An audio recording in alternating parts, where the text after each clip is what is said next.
านหับแล้วก่อน ยินแล้วบ่ ได้ พี่น้องไม่หับนะ มาได้อีก3มื้ออีก3มื้อแล้วมื้อใดค่อยไปแล้วค่อยสิโทรบอกดอกโอ้ อีก3มื้อเองได้หั่นได้ 3 มื้อ บ่ได้โดน บอก ได้ เบิดได้เด้อน่ะบ่าวชาวชิดเจ้าอันเป็นลูกเป็นเต้าเจ้าอันเด้อ อ๋อตัวมืออื่นเป็นยังไง ไปมันตกลงแล้วค่อยเอามาโดดได้ค่อยเอามานำค่อยได้ค่อยเว้าแจ้งในนั้นได้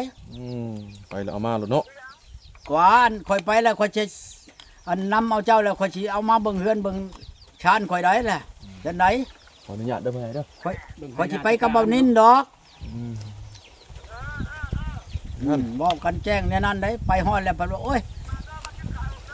โอ้เชิญแชฟกินหยังเนาะ ชวนกินข้าวแล้วเนาะ เป็นได โอ้มีเครียดเนาะบ้านเจ้าเนาะ ทันไหมคือทันไหม มีอยู่แล้วหักข่อยบ่ได้ไปขุดมีแต่ชื่อเอาข่อยน่ะ แบตหมด โอ้นี่นะ มันก็มีอยู่ในนี้ บัดไปละ ใครมันมี มื้อใดมื้อไปละให้ลูกขุดมาเวียนทานเด้อจะกินแกงเด้อ ที่เราหมักเต็ม วายลูกขุดเวียนทานเด้อบัดมื้อข่อยไปจะกินแกงเขียดเด้อ โอ้แกงเขียดแซ่บนะพ่อใหญ่เนี่ยเขียดยามหนาว แนวไม่ทราบ ใครมันเต็มนะ เอ้าได้หลายไปได้เจ้าบ่ ข้าก็มาให้พ่อใหญ่กินดีกว่า ไปจับกลางคืนบ่ได้บ่ ที่ไปจำน้ำมาประตู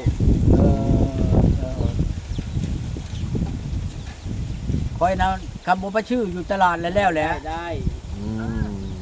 มันมีบนชื่อบนขายบ่ยากดอกเขียดบ้านข่อยมันอยู่ในตลาด ห่านเขียดอยู่ในตลาดอูคักแล้วพ่อใหญ่ โอ้แกงคือผักคมคักจะได้พ่อใหญ่ มันหลายบ้านเด้อยู่ในตลาด มัน นะ เข้า บ้าน กันครับ บ้านเฮาบ่มีบ้านหมู่มีแล้วเฮาก็ชื่อเอา เออ เนี่ยนะฮะเอ้าทุกบ่ว่าดอกเขากินในใช้ฉันเขากินหน้าบ่มีบ่ โอ้ยพ่อใหญ่บ่ได้อึดเด้อข้าวเด้อ เขานำพ่อใหญ่บ่ได้อึดเขาเนาะ อันบ่แล้วบัดข่อยไปเอาเจ้ามานี่เจ้ากระดำเป็นอยู่ดอกหน้านั่น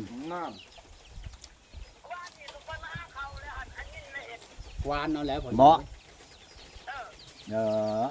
บ่เป็นหยังฉันข่อยเอามาเฮ็ดนาอยู่นำข่อยพี่บ่เป็นหยังบ่อึดเข้าข่อยนี่บ่เคยอึดเข้าจักเทื่อ ขาย ข่อยน่ะบ่อึดเข้าอึดแต่เมียได้ โอ้แต่เมีย เมียน่ะบ่มีข่อยน่ะบ่อึดเมียนั่นเข้าน่ะบ่มีเข้าบ่อึดข่อยนั่น เขาเนาะ อืม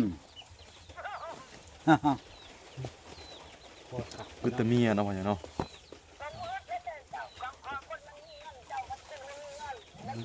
มา ตกลงมาน่ะวะบัดข่อยไปนี่ เข้ามาติดตามสามบ้านเด้อได้จะเห็น ย่านว่าไปแล้วมันฆ่าผู้นั้นฆ่าผู้นี้แล้วโอ้ยไปเสียเวลาข่อยแล้วข่อยบ่จะไปได้ที่ได้ก็ตามงามก็อย่าได้ข่อยไปฮอดแล้วข่อยเห็นแล้วข่อยเอามานำดูได้ตกลงกันแล้ว แม่ครบ32อย่างบ่พ่อใหญ่ อืม ครบ ก็ 32 จะมี บ่ ครบมาเนาะครบ32อย่างแล้วไปตู้เอาแล้วได้เนาะ เอ้ยเอาแล้ว คันบ่ครบเอาบ่ กิ เป็น น ข้าวยาจังก่อน ญาติแล้ว คุยใหม่ เอาทำเป็นจังไดบัดนี้พ่อใหญ่คือบ่ม่วนแต่ผู้ชาวผู้ชาว ม่วนแท้ ชาวเชกองบ่ บ่เช้านี่ห้วยกอง โอ้ยงัว ห้วยงัว ว่าโอ้ยกองโอ้ยงัว เมืองอันตะโอ้ย เออ คนชนชาติใด เห็นกันเลยบ่พ่อใหญ่ บ่ เห็นในเฟซในไลน์เลย ยังติดเชียงยังบ่เห็นกัน เออ จักเอาจักนม ผู้เว้าให้นั่นมันเพราะเอามันว่าเอา บ่พ่อใหญ่บ่ได้ถามอยู่บ่อายุข่าวหาผู้ชาวอายุเท่าใด 40ปลาย อ๋อ40ปลายบ่ได้ แก่ เท่า เกิ ปาน ใด แล้ว เนาะ ยามันละ โอ้ย40ปลายบ่ได้เท่าปานใดใดคัน แม่นอยู่ คัน50ปลายแล้วก็คือจบแล้วแหละผู้หญิง บ่พ่อใหญ่เขาไปคำบ่มักบ่หยังก็สิบ่ได้เอาเลยเนาะพ่อใหญ่เนาะ เธอบ่ถูกใจเองเลยจ้ะ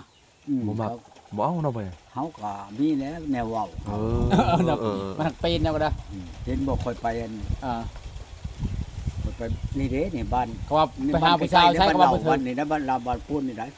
ก็ว่าบ่ถึกใจตอนนั้นนะ ไปฮอดแล้วก็ เขาก็ถามได้เนาะเฒ่าแก่เขาเป็นอะไรตกลงกันได้หรือบ่ได้อยู่เอาอยู่ค่อยว่า ทางเอานี่ค่อยเอาแล้วว่ะเอาไผที่หานว่าบ่เอาดอกแม่นบ่แหละ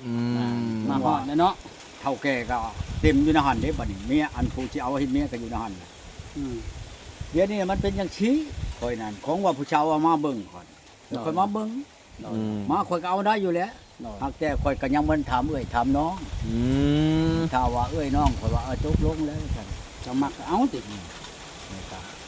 นี่เอ้ยน้องว่าเดี๋ยวนี้หั่นเจ้ามักหักกันแล้วก็เอาบ่เป็นหยัง โดย เมียกับเมียเจ้าบ่ต้องถามหมู่ข่อยข่อยก็ตกลงมาเอาทั้งเทื่อเขาเว้าว่าโยมบ่ให้เผาเอานะเฮ้ยลูกเมียนี่ฉันที่ข่อยก็พังเอ้ยน้องพูดแล้วเว้าหยังดี โดย มาก็เบิ่งดอกว่ามาข่อยเมื่อนี่ก็มื้ออื่นมื้อฮื้อนี่ข่อยถามเอ้ยท้องน้องข่อยจักวันแล้วข่อยก็โทรมาบอก อืม เฮาก็มาแต่เฮาบ่มักเฮาบ่ได้แล้ว หักวอไปทันเต็ อืม เอาซ้ำบ่พ่อใหญ่ซ้ำไปทางบ้านทัดโพนน่ะบ่ไปแล้วถึงผู้สาวตาหลิว ไปทัดโพนกับเจ้านั่นดิ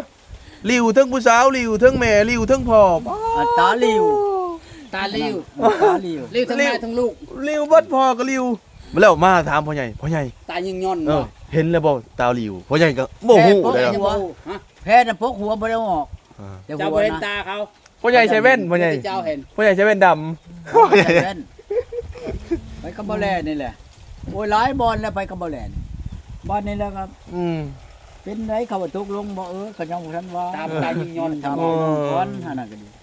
เกิดมาแล้วเฮาก็ได้มื้อหนึง2มื้อเฮาก็โทรไปบอกแล้วของแนวเฮาบ่มัก เออแม่นแล้วตายิงยนต์เนาะพ่อใหญ่ คอยอุกแล้วเดี๋ยวนี้น่ะคอยอยากได้อยู่แล้วกับผู้ชาวนี่ อืม ไอ้น้องบ่พร้อมแหละ เออ ไอ้น้องให้พังซะก่อน อืม คันว่าอยู่ได้ก็ปีหน้าปีในพุ่นคอยก็บ่ทันเอาเมียเจ้าก็บ่ทันเอาผัวแล้วจังตกลงกันไหม เอ วะ อ ก็เว้าในนี้เลยเนาะ เออ ไปสิเว้าโอ้ยข่อยบ่เอาดอกข่อยบ่มักเจ้า เออ ไปสิหานเว้านี่จะเว้าไปได้นั่นแหละแล้วครับผู้ชาวบ้านนี่ก็เอาผัวเลยเด้ อืมเฮาหลุดจนเฮาต้นตกใจเด้อพ่อใหญ่ไปป๋อลิ้วทั้งลูกทั้งแม่ทั้งพ่อข้างเดียวกันนี่ ลิ้วแห้งเลยบ่ ลิ้วแห้งนี่เด้อจนหู้ซึกว่าลิ้ว เราจะมีเห็นอันนี้นะ ลิ้วครั้งเดียวเลยสอง ข้างเดียว ทางเมืองชายนะเบิดคือคนเลยป๋อ แต่ว่า พ่อใหญ่เบิดบ่ฮู้ แต่ว่าเรื่องริวนี่มีแบบผู้หญิงผู้ลูกริวแหง ลิ้วงามก็มีได้ อ่า อันนี้เราหมื่นมันไม่ได้ เราเห็นแต่ข้าง แม่นเลยมื้อนี้จะมาจากได้ มันริวมีข้างนี้ ตัวเองบ่เห็นบ่จัก เอ อ อ อกมาแต่หันแล้วเบาแลว่าเจ้าเบิ่งคักแล้วบ่เบิ่งหยังบ่เอาผู้ชาวนั่นเอาก็เบิ่งคักเป็นไรจะว่าตาหลิวได้บ่เอาแล้วตาหลิว ตาเชื่อง นี่ว่าจะเอาแล้วว่าตาจุกคอยเราบ่ได้เบิ่งปานนั้นได้ว่า ตาพิการ บ่ตาเสื่องยังอันนั้นเด้อันนี้มันแบบแน่มันจะกระลิ้วไปเลยเด้บิดไปทางข้างแล้วเด้ นี่เนาะมีน้อยหนึ่งเนาะ โอ้ย ลิ้วไปเบิ่งบ่อื่นน่ะคือเบิ่งเฮาบ่อื่นน่ะบ่ ว่าแล้วจะเคยเห็นบนตาติดตาแบบตาน้ององนะเห็นบ่ เออ เออ แบบนั้นบ่ แต่ว่าอันนั้นมันติดโทษแต่อันนี้นั้นแบบยังน้อยหนึ่งนี่จังหวะอันมืดนี่ อืม ตาติบเบิ่งนึงเท่าว่า จักติดจักบอดจักหลิวแล้วเนาะผมบ่ได้ฮู้จัก ของพ่อใหญ่ใส่แต่แว่นหล่อเชยอยู่ ตัวเองก็บ่ได้เบิ่งคักดูเอานั่นแหละ ใส่แว่นดำหล่อเชยบ่เบิ่งฮอดผู้สาวบ่แล้ว กินข้าวไม่แนบสิ ไว้ว่าชอกหาเฮือนมันก็บ่แม่นง่ายเนาะ แม่นเวลาเพิ่นไปยืนถ่าเนาะพ่อใหญ่ ไปแล้วมันก็ไปยืนท่าเฮาอยู่ดอก ไปกับพ่อใหญ่นั่นน่ะ รู้จักอยู่มันก็ดี โตหา ตกลงเอามันก็สิเอาอยู่ดอกอันเช้านั่นเฮาบ่ตกลงมันบ่ได้เลยจ้า กับคนก็บ่พอสลึงเนี่ยเนาะพ่อใหญ่เนาะ บ่ถึงจะลืมเนี่ยเฮือนมันต่างหากเฮือนพ่อมันก็ต่างหากเนาะ เออแม่น